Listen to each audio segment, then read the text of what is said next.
Hi friends, நான் உங்கள் Sanju model பேசுகிறேன். இன்றைக்கி எதை பற்றி பேசணும் இருக்கேன்னா, ரன்வேங்கிறது என்னது? ரன்வேங்கிறது என்னது எனக்கு புரியல. சும்மா கேட்குறேன்ப்பா, பதில் சொல்லுங்கள். ரன்வேங்கிறது ஓடுறதா? ரன்வே ஓடுறது இல்லைங்க. ரன்வேங்கிறது நடக்கிறது. ஓகேவா? அதோட அர்த்தம் எனக்கு சரியாக தெரியாத கட்டத்தில் நானும் ஒரு சாதாரண மனிதனாக தான் இந்த ஊரில் இருந்தேன். சிம்பிளாக சொல்லப்போனால் ஃப்ரெண்ட்ஸ் கேங்கில் கிண்டல் அடிக்கிறதில்ல என்னை வச்சு அவங்களுக்கு நல்லா டைம் பாஸ் ஆகும். இன்னைக்கும் சரி, நான் அந்த லெவலுக்கு போனதில் சந்தோஷமானு கேட்டால் எந்த பசங்களுக்கும் சந்தோஷம் இல்லை. ஆனால் ஒருத்தருக்கு சந்தோஷம்.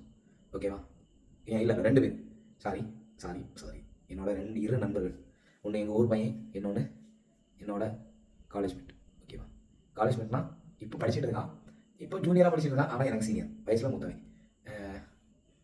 அவனை நான் கூட சீக்கிரம் நாங்கள் 2 பேருமே சேர்ந்து வீடியோ பண்ணி போடுவோம். அதுலேயே நீங்கள் தெரிஞ்சுப்பீங்க. ஏன்னா அவன் நேம் சொல்லதை விட அவனை நேரில் கொண்டு காணிக்கிறது எனக்கு பெருமை. ஏன்னா என்ன இந்த லெவலில் கொண்டு வந்ததுக்கு ஒன்று வந்து ஃபேஷன் ஷோ, இன்னொன்று அந்த பையன். ஓகேவா? பையங்கிறதோட என்னோட அருமை நண்பன். ஓகேவா? ஆனால் என்ன சொல்லனா, இன்றைக்கும் அவனால் தான் அந்த இடத்துல இருக்கேன். இன்றைக்கி தான் ஒரு நல்ல லெவலில் இருக்கேன். சென்னையில் அசிஸ்டன்ட் டேரக்டராக ஒர்க் பண்ணுற வேலையும் கிடைச்சேன். சாரி, நான் என்னோட கதை விட நம்ம ரன்வேங்கிறது என்னன்னு பார்ப்போம். ரன்வேங்கிறது ஒரு ஸ்டேஜில் நீங்கள் வாக் பண்ண முடியும். ஓகேவா? ரன்வே மாடலிங்கோட அடித்தளம்னு சொல்லுவாங்க. அடித்தளங்கிறது நான் ஒரு சும்மா நடந்துட்டு இருக்கேன். நம்ம டெய்லி நடந்துட்டு தான் வாக்கிங் போயிட்டு தான் இருக்கும். அதுங்கிறது அதை வச்சு அதை ஒரு மாடலாக மாற்றணும். ஓகேவா? நீங்கள் வாக் பண்ணுறீங்க, ஆனால் கரெக்டாக வாக் பண்ணீங்கன்னா நீங்கள் ஒரு மாடல். ஓகேவா? உங்களோட ஃபேஸ் கட்டு எல்லாத்தையும் சேஞ்ச் பண்ணுறோம். நானும் எனக்கும் என்ன சேஞ்ச் பண்ணணும்.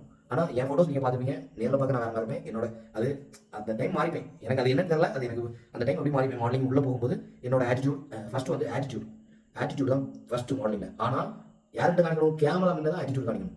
நம்மக்கிட்ட பழகிற மனிதர்கள் முன்னே இல்லை. ஆட்டிடியூட் ஒன்றே புரிஞ்சுக்கோங்க. நான் திமிரா இருக்கேன், அது ஆட்டிடியூட் கிடையாது. உன்னை கேமராவில் ஒருத்தர் நோட் பண்ணுறானா அவங்ககிட்ட நீ ஆட்டிடியூடாக இருக்கு. அப்போ தான் உன் ஃபேஸ் கிட்ட வெளியே தெரியும். ஆட்டிடியூடுங்கிறது நான் ரகடு, நான் இது அடி உத அப்படிலாம் இல்லை. என்னோட ஃபேஸ் கட்டில் அந்த கேமரா ஷூட் பண்ணும்போது நான் ஆட்டிடியூடாக இருக்கணும். சிலவங்களுக்கு ஸ்மைல் வரும். என்னோட கேரக்டர் ஆட்டிடியூட். ஓகேவா? பெஸ்ட்டாக பண்ணுங்க, பண்ணது தப்பே கிடையாது. ஆனால் ரன்வேங்கிறது கரெக்டாக பண்ணிட்டீங்கன்னா அது உங்களை வானத்தில் கொண்டு போகும். வானத்தில் இருந்தோடனே நீங்கள் நினைக்கிற மாதிரி இல்லை. லைஃபோட அடுத்த கட்டம். ஓகேவா? என்ன எப்படி அழகாக வச்சுப்பேன், என்ன ஒருத்தங்க பார்க்கும்போது நான் எப்படி பேசணும், நான் எப்படி அடுத்தவங்கள்ட்ட ஸ்பீச் பண்ணணும், என்னோட ஸ்டேஜில் நான் ஏறும்போது ஃபியராக இருக்கக்கூடாது, பார்வை என்றைக்குமே ஆடியன்ஸை நோக்கி இருக்கணும். அதே மாதிரி என்னோட காஸ்டியூம்ஸை நானே ஓனாக டிசைன் பண்ணணும். எல்லாருமே பண்ணுற ஒரே ஒரு தப்பு, நான் ஒரு மாடல் ஆன பிறகு காஸ்டியூம்ஸ் விலைக்கு வாங்க. ஓகேவா? 2000 ரூபா கொடுக்குறாங்க, அவங்க காஸ்டியூம் கொடுக்குறாங்க, இவங்க போட்டுன்னு வாக் பண்ணுறாங்க. ஃபோட்டோஸ் மட்டும் தான் கிடைக்கும். ஆனால் உங்களுக்குள்ள டிசைனிங் இதை பொறுத்தளவு டிசைன் கற்றுக்கலாங்க. நான் இதுவரை காஸ்டியூம் பண்ணது எல்லாமே என்னோட ஓன் காஸ்டியூம். ஒரு கோஸ்டியூம் போடுவேன், அது மட்டும் தான் நான் விலைக்கு வாங்குது. மற்றபடி நான் எல்லாமே பண்ணுறது நான் ரெடி பண்ணுற காஸ்டியூம். வேற ஒன்றும் இல்லை. எங்கள் பெரியப்பா கிட்ட கொடுத்து நான் தைக்கிறது. ஊரில் ஒரு டெய்லர் இருக்காங்க, எங்கள் பெரியப்பா தான். அவங்ககிட்ட நான் இப்படி போய் சொல்லி இப்படி தைங்கன்னு சொல்லி நான் ஒரு ஐடியா கொடுக்குறேன். அவங்க என்னன்னா அதுக்கு தகுந்த மாதிரி தச்சு தாங்க. அப்போ எனக்கு கூலியும் கம்மியாகுது, என்னோட காஸ்டியூமும் அங்கே பிராண்டாகுது. ஓகேவா? இதுதான் ரன்வேங்கிறது. நீங்கள் என்ன பண்ணுறீங்க, எனக்கு ரூபா மிச்சப்படுது அப்படின்னு சொல்லிட்டு தயவு செஞ்சு பேமெண்ட்டு வெளியே பண்ணி வாங்க. ஒன்று டீமில் கொடுங்க. டீமில் ஸ்ட்ரெச் பண்ணுறாங்களா பாருங்க. இல்லையா கண்டிப்பாக வெளியே போய் வாங்கிறத விட நீங்கள் ஸ்ட்ரெச் பண்ணுறது ரொம்ப பெட்டர். ஓகேவா? அதனால தான் சொல்கிறேன், என்றைக்குமே நல்லா எவ்வளோ சொல்ல ரொம்ப எனக்கு எப்படி கிடைக்கும்னு தெரியாது. அந்த டைம் பணம் வரும், அதை கட்டி நான் மாடலிங் பண்ணுவேன். அப்படி தான் இருந்தேன். இன்றைக்கும் வீட்டை பார்த்தா வீட்டில் எதுவுமே மாடலிங் சினி ஃபீல்டுக்கு நான் அவ்வளோ பண்ண பிறகு எனக்கு எதுவும் ஹெல்ப்புமே பணத்தால் அவங்க பண்ணவே இல்லை. ஓகேவா?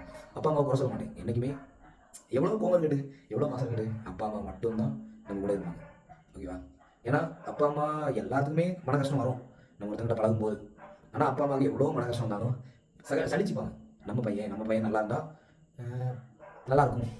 என்றைக்குமே அப்பா அம்மா திட்டுறது, நீ நல்லா வந்துட மாட்டியா, நீ நாசமாக போகணும்னு திட்டவே மாட்டாங்க. நீ ஒரு இடத்துல நல்ல லெவலில் இருக்கணும். ஏன்னா என் கூட உள்ள பசங்க நல்ல லெவலில் இருக்கும்போது நான் இதில் என்ன வச்சுக்கலாம் கீழே இருந்தேன்னா அந்த பசங்க நீ அவமானப்பட்டாதா. அதனால் நான் ஒன்று திட்டுறேன். என்ன மாதிரி பல பேர் ஒன்று திட்டுவாங்க. ஆனாலும் நீ பொறுத்துக்கணும்.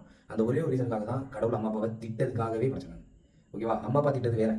ஓகே, அம்மா அப்பா திட்டாங்க வச்சுங்களேன், அடுத்தவங்க திட்டுவாங்க பெருசாலாம் இருக்குது. ஏன்னா கண்டிப்பாக தான் உலகம், கண்டிப்பாக அடுத்தவங்க திட்டுவாங்க தான் வேணும். அதனால் ரன்வே மாடலுங்கிறது சிம்பிளாக சொல்ல போனால் வாக்கிங் ஸ்டேஜ். ஓகேவா? வாக் பண்ணுறோம், ஸ்டேஜில் வாக் பண்ணுறோம். என்னோட ஆட்டிடியூட காணிக்கிறேன். ஸ்டேஜில் மட்டும்தான் ஆட்டிடியூட் காணிப்பேன். கீழே போனோன்னா நான் ஒரு சாதாரண மனிதன். எல்லாரையும் மாரி எனக்கும் பாசம் நேசம் எல்லாமே இருக்கும். ஆனால் ஸ்டேஜ் போகும்போது நம்மளோட பார்வை ஸ்ட்ரைட்டாக இருக்கணும். ஃபேஸ் லைட் ஸ்மைல் தான் இருக்கணும் என்றைக்குமே. ஏன்னா உங்களை எதுக்கு லைட் ஸ்மைல் பண்ண சொல்கிறாங்கன்னா, என்றைக்குமே நான் இப்போ பிராண்டுக்கு பண்ணுறேன்னு வச்சுங்களேன், நான் ஸ்மைல் பண்ண மாட்டேன். ஏன்னா என்னோட காஸ்டியூம் தான் ஃபஸ்ட்டு, நான் அப்புறம் நெக்ஸ்ட்டு. ஆனால் நான் அந்த மாடலிங்கில் பண்ணும்போது என்னோட ஸ்மைல் இருக்கணும். ஏன்னா நான் தான் பிராண்டாக பண்ண போகிறேன். ஓகேவா? இது ஏன் பிராண்டு, நான் என்ன பிராண்டாக நான் ஆக்குறேன்.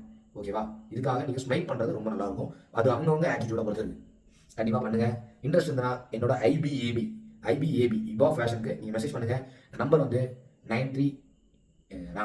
ஐ எம் தமிழ். நான் லோக்கல் தான், நான் தனுஷன் இருக்கேன். ஓகேவா? I am local boy. I am Kanyakumari pure boy. ஓகேவா? 93 84 75 72 01. ஓகேவா? I am Tamil boy. நான் தமிழில் பேசுறது வெக்கமே பட மாட்டேன். என்னைக்காக இருந்தாலும் சரி, இங்கிலீஷ் தெரிஞ்சோ இல்லையோ கண்டிப்பாக தமிழில் பேசுங்க. என்னோட தாய்மொழி தமிழ். ஆனால் நான் ஸ்பீக் பண்ணும்போது வெளியே போய் ஸ்பீச் கொடுக்கும்போது நான் இங்கிலீஷில் பேசுகிறது தப்பு கிடையாது, ஓகேவா? எனக்கு ஏன் தமிழ்காரன்ட்ட நான் தமிழ் பீப்புள்கிட்ட பேசும்போது நான் தமிழில் பேசிட்டு போவேன். அதனால் நான் அதெல்லாம் ரெக்க பண்ண மாட்டேன். நான் நிறைய மாடல்ஸ் பார்த்துருக்கேன், இங்கிலீஷ்லேயே தான் பேசணும். அது ஏன்னா புரியல. ஹிந்திக்காரன் பேசும்போது ஹிந்தியில் தான் பேசணும், இங்கிலீஷ்காரன் பேசும்போது இங்கிலீஷ் தான் பேசணும். இந்த தமிழ்காரனுங்க மட்டும் தலகணும், ஓகேவா? தமிழுங்கிறது இப்படின்னு நினைக்கிறாங்க. ஆனால் தமிழ் மொழியை மாதிரி எந்த மொழியும் கிடையாதுங்க உலகத்தில். அந்த தமிழ் மொழியில் இருக்க அர்த்தம் எந்த மொழியும் கிடையாது. தமிழுங்கிறது உயிருங்க, அதெல்லாம் எவனுக்காண்டி விட்டு கொடுக்க மாட்டோம், அவ்வளோ சீக்கிரத்தில் விட்டு கொடுக்க மாட்டோம், ஓகேவா? தமிழ் வாழ்க தமிழ்.